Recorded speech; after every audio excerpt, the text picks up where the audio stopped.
Welcome to Penrose Learning, where we make understanding easy. Open the box and remove the PLDT Home Smart LTE unit carefully.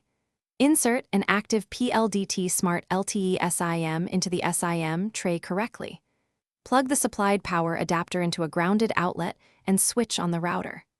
Wait for the power, WAN, and signal LEDs to become steady before continuing. The default Wi-Fi name and default password are printed on the device label and are often 8 characters. Keep the label information safe before you change the credentials in the next step.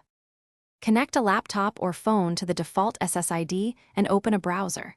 Go to 192, 168, 1 to access the router admin page using the default credentials. Immediately change the SSID to a unique name and set WPA2PSK encryption for client security. Create a strong Wi-Fi password of at least 12 characters using letters, numbers, and symbols. Check Settings System and install any firmware update if one is available.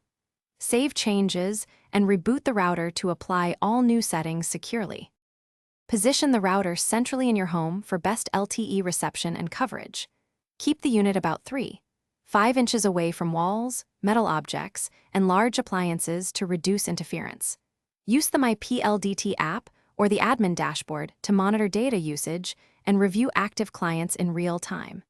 Enable parental controls and schedule Wi-Fi off times for children in the admin settings if needed. For port forwarding or DMZ, configure rules in the advanced menu for specific device IPs. To factory reset.